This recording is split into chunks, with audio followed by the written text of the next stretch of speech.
Ashiok is the manifestation of nightmares, the bringer of fears, who has the ability to spot your nightmares without strife and make them reality.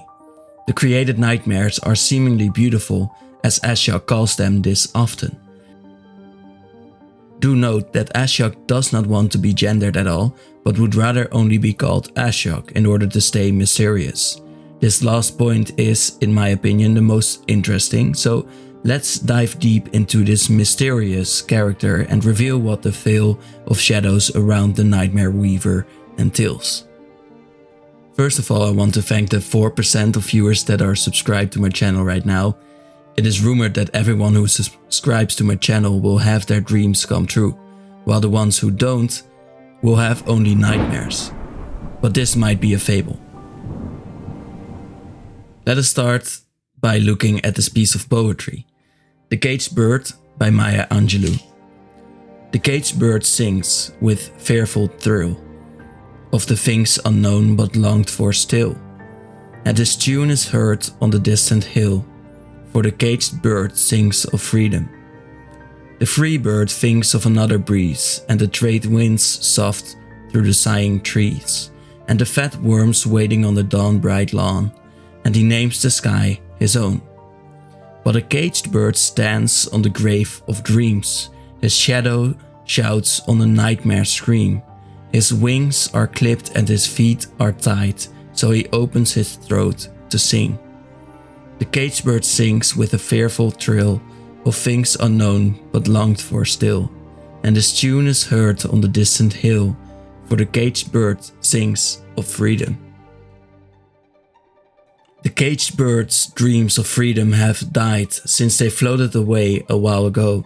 The same bird is now scared of freedom, for when he sings of freedom, his voice sounds with a fearful thrill. This is exactly the role of Ashiok, to force you to see your shadow, so that you might break free of your own cage, or in this case, your nightmare.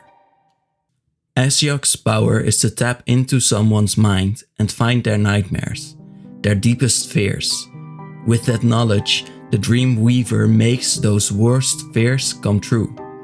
Ashiok is a reverse genie in this way, and that role fits perfectly with the colors of the Tower of Hope.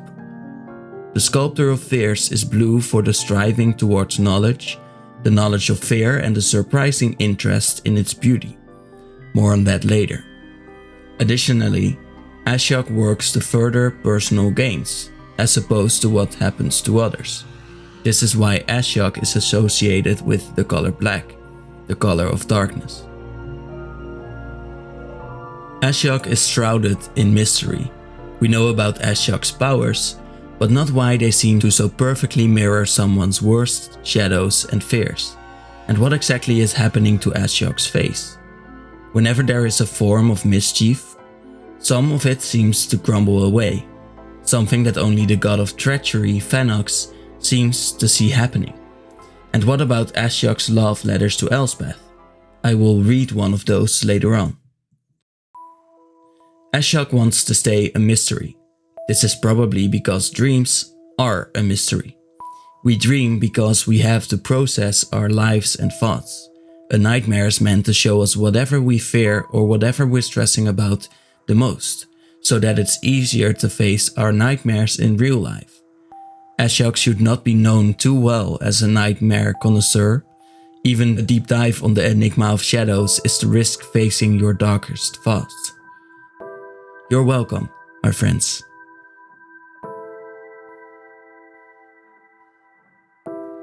As I mentioned earlier, Ashiok does not even want to be named as a gender. This is because of that same mystery, as stated by Wizards of the Coast. Now, for a writer, this is a challenge because we cannot use any gender for Ashiok, not even the pronoun they. Ashiok says we should only call Ashiok, well, Ashiok. I have taken the liberty to use some synonyms like Dreamweaver, Fairweaver, or the Artisan of Fear into real-life nightmares that will eat you whole. So just see them as interchangeable. You might remember Ashiok's crumbling face because I talked about it a minute ago. It seems like the mask of our Dream Eater is slowly being removed over the centuries.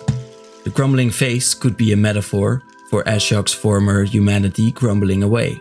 The first time this happened is when Ashiok caused the king to gouge his eyes out. We can't really see these changes, but immortal beings like Phanex might.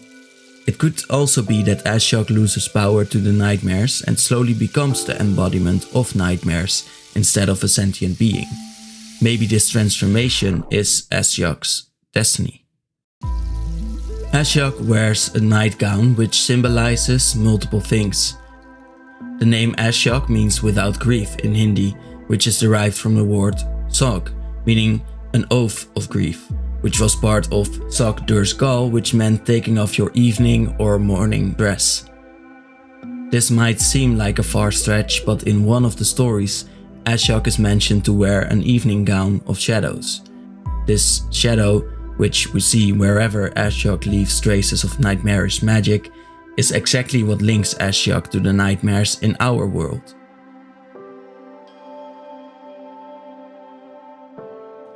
According to Carl Jung, the shadow is the side of you that you need to see but can't stand to watch. If you see eye to eye with your shadows enough, you will learn that it's a part of you and learn to live with that shadow. If you ignore it, it will grow to be a new side of your personality, apart from your own ego. In essence, your nightmare version will come to life. The shadow often comes to you in dreams, as it's hard to look at in daylight. Your mind seems to help you by forcing you to see it while you sleep. Interestingly, linking Ashiok's latest adventures to the shadow is the collective shadow. This makes you lose your humanity to your nightmares. It makes you lose faith in society, which is perfect for a set that makes the realms of Eldraine return to the wilds. The shadow is also very directly linked to Ashiok whenever art features the enigma with shadows swirling around. In Prophetic Prism from Eldraine, Ashiok mentions how only nightmares can show you who you really are. When you just read this card, you might see Ashiok as making a bland statement. But if we believe Carl Jung, this text holds the deep truth. Most dreams just reveal fragments of your ego, but your nightmares are the harshest truths that need confrontation. However, Ashiok is not known from Eldraine, as the Muse of Dread was first seen on Theros. Ashiok had one big goal there, but what this goal was is unknown. In order to accomplish it, immense power was needed.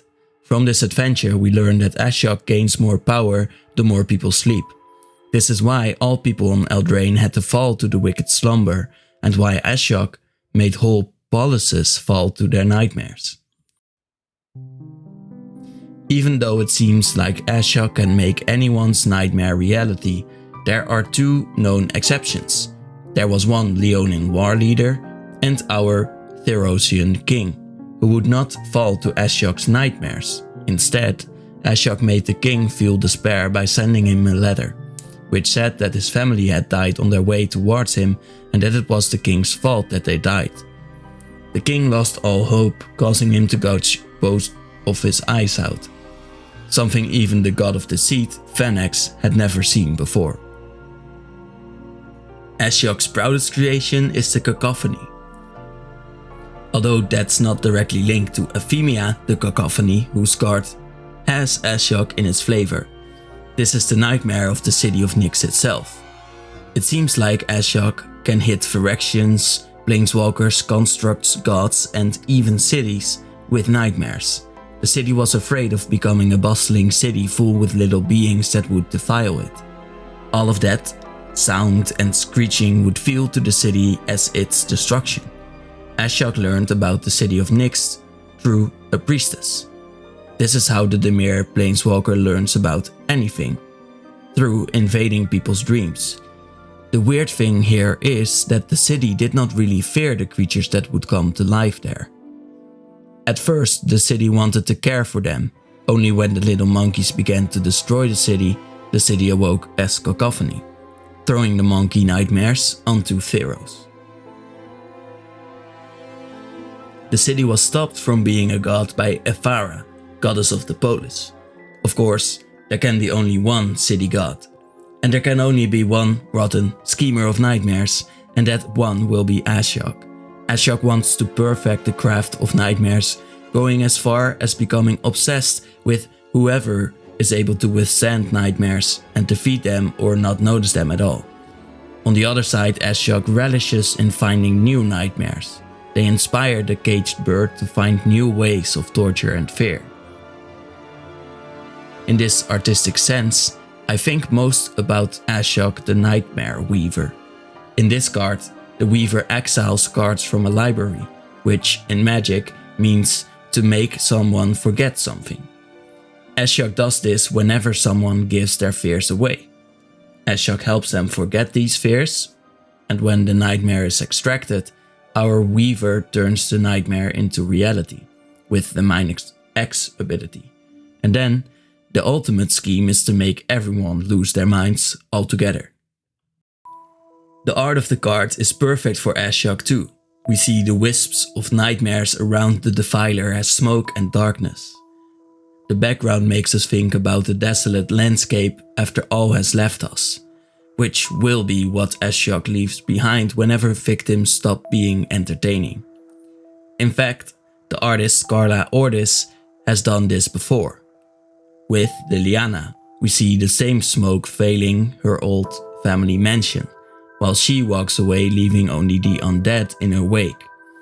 A perfect theme linking these two different versions of black-aligned planeswalkers. But Ashiok is not only black, but integrates a creative blue side that gets obsessed with whatever fears are most creative or new to the artisan. When Ashiok met Alice Norn, the white-aligned braider of Phyrexia, Ashiok relished in finding how unique her nightmares were. Norn dreamt of human flesh and imperfection and was shocked to pieces by them. Still, Norn overcame them. Interestingly, Ashiok was not obsessed by Norn, for the Terror had found that Alice was most afraid of Elspeth, a very real and alive being. Essentially, Elspeth was a nightmare to Alice Norn, showing us how Ashiok is not necessarily evil, rather a pure manifestation of nightmares. Because while Alice Norn is an aspect of doubtable evil, Ashiok still appreciates her nightmares as much as the artisan would with any other being, living or otherwise. Aside from artistry and the perfection of craft, Ashiok craves knowledge. Stealing another's knowledge, as seen in Thoughtseize, is exactly what we expect from a Dimir agent. But a caged bird stands on the grave of dreams. His shadow shouts on a nightmare scream. His wings are clipped and his feet are tied, so he opens his throat to sing. The caged bird sings with a fearful trill of things unknown but longed for still, and his tune is heard on the distant hill, for the caged bird sings of freedom. Ashiok is known as the caged bird, perhaps even because of this verse. Without Ashiok and without nightmares to help us confront our fears, we would be caged by them. We would stay afraid, but eventually we will have to use art in some form to rid ourselves of that fear, or at least to help us face it. We will sing about what we fear and long for still, and our tune will be heard on a distant hill. Distant it can be heard because we sing of freedom, and that song touches all hearts. Ashiok exists of shadows, but when we look closer at Ashiok Nightmare Weaver, for example, we see remnants of humanity in the wisps. As the face crumbles away, horns and smoke are left behind. Ashiok's long nails and long feet remind us slightly that we're not looking at a human. But what we're looking at is not meant to be known. If anything, we're meant to look at a mirror. Dearest Elspeth, it is quite natural to forget. Survival lies in the forgetting. To remember all things in perfect order requires so much attention and energy. Too much. That is the object of this missive to you, to alleviate the burden of either forgetting or remembering, as each robs you of the benefits of the other. Instead, Let these words remain close to your heart. How much would you give up for love? Ask Dexos of Melodis, as he has given up everything. Who he was, what he stood for, that which he adored. None of these are within his grasp any longer.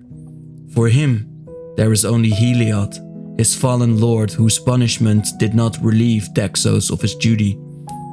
By day, he is forced to carry out the sun's will, his restored life an eternal yoke, but at night, in his dreams, he wanders unshackled, calling out your name into Erebos' infinite meadows of six-petaled asphodel made of the sharpest glass. As the edges slice his legs, causing them to weep blood, he pauses to feel the pain, for in his waking life he feels nothing at all. Once a moon, his mind is further free to traverse deeper into Krufix's realm. And what do his oracle eyes show him? They bring him to you. A facsimile to be sure, but real enough for Dexo standing atop the multi-headed corpse of Palukranos, the World Eater, its black blood still fresh upon your hands. Why do you deserve a life without suffering? He demands to know.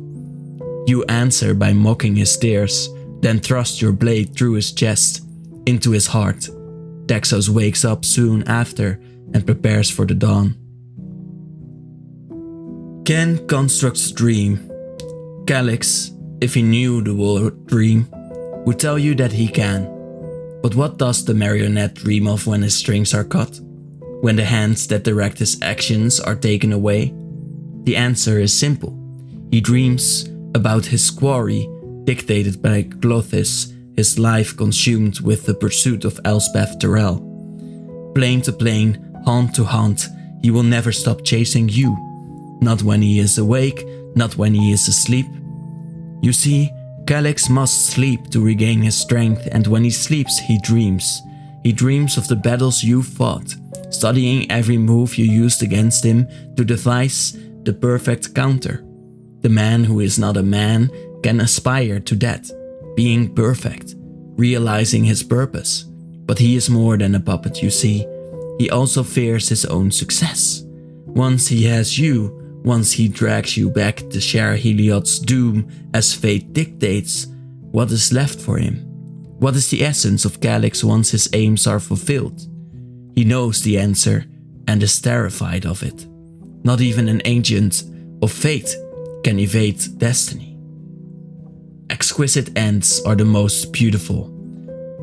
So let this missive end with unctuous splendor, with tooth and edge, undulating muscle and slick ichor. It truly is a sight, your Phyrexia, a land where nightmares can have nightmares. The grand Cenobite, she has the sweetest of them all.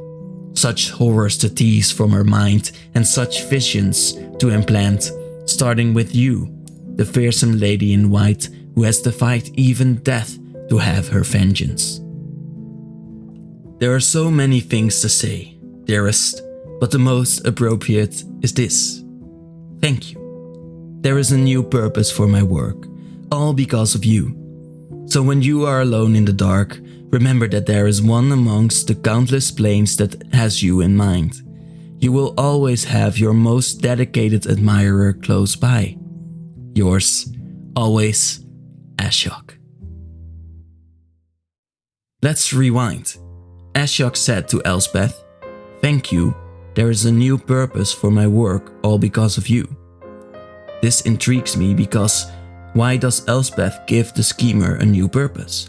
We know Elspeth is a fascination because she is a living nightmare herself, to Dexos because of her representing a hope he cannot feel, to Calyx because when Elspeth is gone he'll have no purpose, to Elishnorn because Elspeth is fearsome to nightmares, and this is why Elspeth became a new purpose for Ashiok, because nightmares fear heroes, constructs fear not having purpose, and most beautiful of all might be the nightmare Tyvar Kell had. When he fought next to Elspeth, he saw how much hope the lady instilled in him, and feared not holding on to that hope. Losing it would have made him despair. Now this is interesting because if the nightmare is to lose Elspeth, or all heroes in general, then it will be Ashiok's goal to stop those heroes from living. Whether the Weaver's dream is to erase Elspeth, or to make her all-powerful, towards all nightmares, is unclear. Perhaps Ashiok wants to be defeated and wants to rid everyone of their fears. Perhaps the artist just wants to create art. And perhaps Ashiok will only stop once nightmares are omnipresent. If you want nice dreams, do subscribe. Otherwise, if you want to dream about Ashiok and nightmares, please let me know. I'll do a good word for you. There are so many things to say, dearest, but the most appropriate of them is this. Thank you.